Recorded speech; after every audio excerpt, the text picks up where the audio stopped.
Welcome to this week's class, When Your Health Matters, the class designed to empower you to better health through knowledge and education. And I'm your host, Dr. Richard Huntoon from Advanced Alternative Medicine Center. We're located at 138 Canal Street in Pooler Park, that is in Pooler, Georgia. We're in Suite 404 of Building 400. If you want to get a hold of me, stopping into the office is fine, but people are still climbing out of the COVID haze, so maybe you're not comfortable doing that. That's fine too. Next best way to get a hold of me would be to call my cell phone directly. That's area code 845-561-2225. Again, 845-561-2225. That is my direct cell phone. I'll be the one answering that phone a majority of the time. Please do not text that phone, as that phone is not equipped to receive texts. But if you would like to do the texting type mentality, you can always email me directly at docrick, DOCRICK, at spineboy.com. And whether you stop in, call, or email, it's my pleasure to help you to better understanding what the concerns that you have. This particular week's class is basically on how to raise a healthy child. Children are wonderful assets in our lives. If you are a parent, you'll know that more than I will, because I don't actually have any children. But I do have over 500 children. They're called practice members, and I love to raise all of them to be healthy, so we appreciate that. But I do have children that do come into my office, and I've seen my youngest patient was an hour old.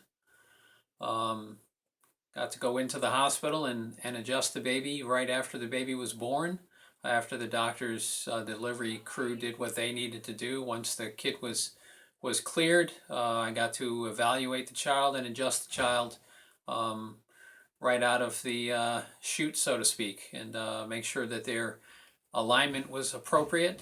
Going through the birth canal and sometimes rotating the head as much as 180 degrees in order to get the shoulder to come out so that the rest of the child comes out, or if a child is born via C-section. That's a surgical procedure. There's a lot involved there, and sometimes the overall wellness of the child gets a little compromised as far as alignment goes. So being able to adjust a child, a newborn, children, teens, young adults, and adults is always fascinating. But how does one raise a healthy child?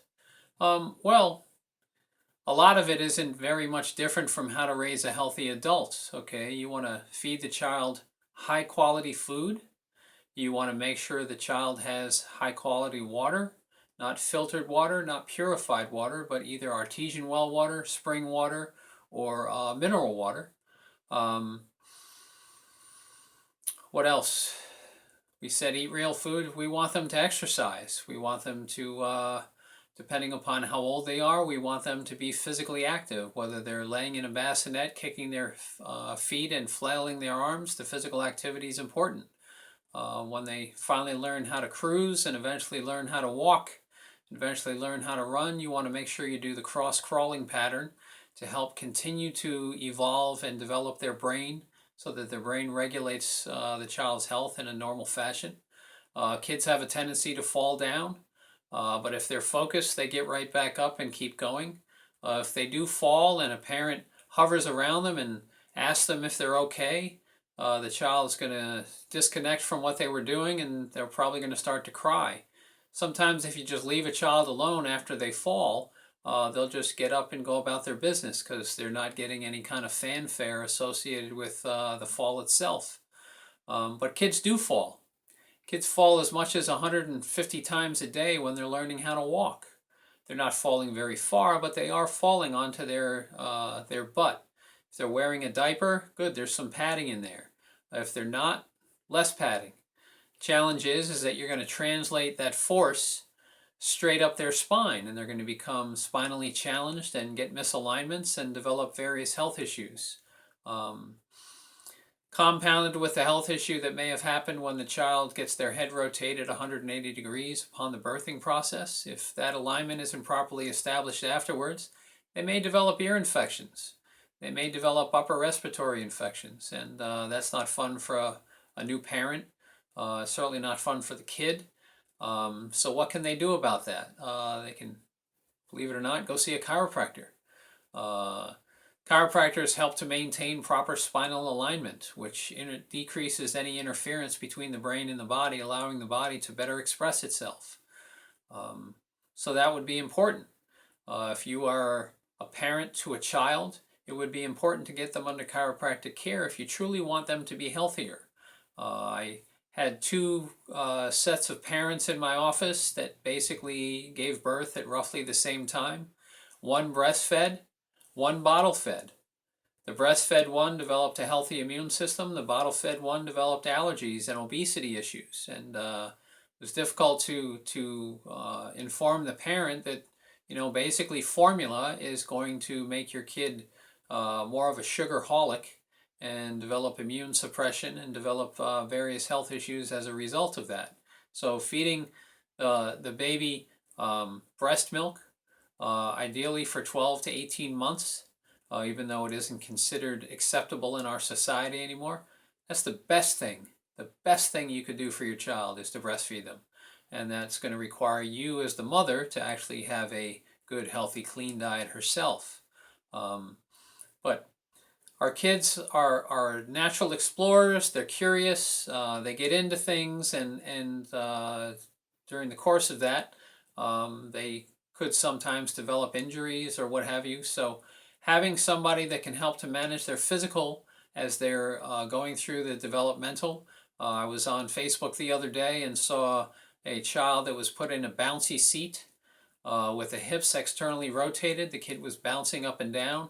So I quickly Facebook messaged the grandfather, and I let the grandfather know that that's probably not a good thing for the kid's undeveloped hips. You may create hip dysplasia, may create other traumatic issues as far as their hips go when it comes time to them learning how to walk properly. So bouncy seats, not a good thing, even though they're sold. Not a good thing for you to do to occupy your kid or your grandkid, depending upon the situation. So kids need to sleep. Make sure that they get proper amounts of sleep. When you have a newborn, they're going to sleep all the time. As they continue to get older, they're going to need to take naps. But eventually they're going to get to the point where they don't want to take a nap, or they become fussy if they don't get a nap. Making sure they get enough proper sleep is important.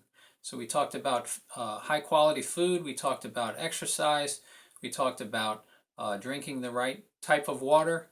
You want to get basically 1 quart of water for every 50 pounds the child weighs.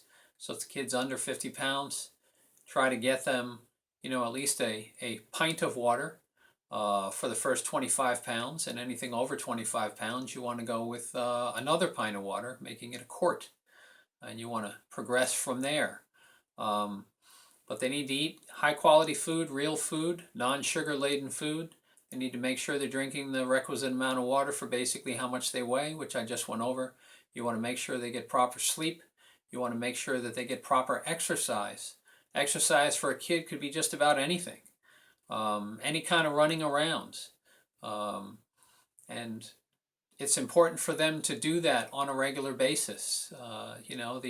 The government agencies talk about giving a kid 1 hour of physical activity a day. And they say that it doesn't have to be done all at one time, that it could be spread out sporadically throughout the day. Personally, I think children need a little bit more than an hour. If they're feeding high carbohydrate content foods, you're going to want to definitely send them out to run around so that they can burn off that sugar energy. But if you're feeding your kid healthy food and they're not getting a whole bunch of completely refined and processed, what I call the crap foods, then that's better. Real food, organic food, food that's grown in nature, not food that's been processed by man, are the better choices of foods for children. Now, when a child ultimately ends up going to school, teachers are overwhelmed with teaching the protocols specific for state requirements rather than addressing a child where a child is at. So kids get bored sitting in class all day, and they may become hyperactive, or they may become a little bit unruly, and the school will want you to label your child with attention deficit hyperactivity disorder and put them on a class 2 narcotic. I would suggest not to do that. I would suggest that if you get the kid adjusted, that their behavioral issues, their mood issues will flatten out. Um, if kids have been busy all day long, what usually happens? They put their head down at night and they go right to sleep with not a lot of fanfare. Adults have difficulty falling asleep because they got too much going on in their mind, but kids typically don't. If your kid is having difficulty sleeping, that's something that you want to look into as to why they're having difficulty sleeping. Typically, a conversation will pretty much flatten that out if you get the kid to talk about what's on their mind or what they're thinking about or maybe what they're concerned with, worried about. Um, when my older brother went to school and he wasn't around during the day, I had issues with that because I was used to having my older brother around. And so, at the end of the day, it's important for you as a parent to get as much information as possible. There's plenty of wonderful books out there. There's a book that's important for what to expect when you're expecting. That's how to, properly gestate or have a kid develop properly while in utero. That's an important book. And then what to expect after the child is born. There's lots of books out there for that. So I would ask for parents who are having difficulty with their kid or multiple kids to basically make it a family activity, to spend time with them, let everybody share the way that they need to share, and help make a child who's new to a family grow up in a family environment. Nothing more important than having a family environment. And like I said, make sure that they're eating quality food. Stay away from the completely refined and processed foods, the man-made foods, the long shelf life foods. Certainly stay away from sugar. Make sure that they're drinking quality water. 1 pint for every 25 pounds, 1 quart for every 50 pounds, and make sure they get that in every single day.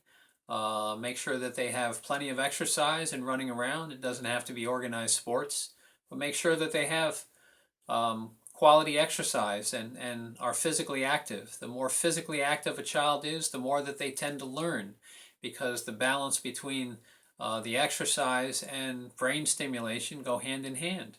So these are some things that you need to consider. If you have any issues related to your child's health, by all means, please give me a call.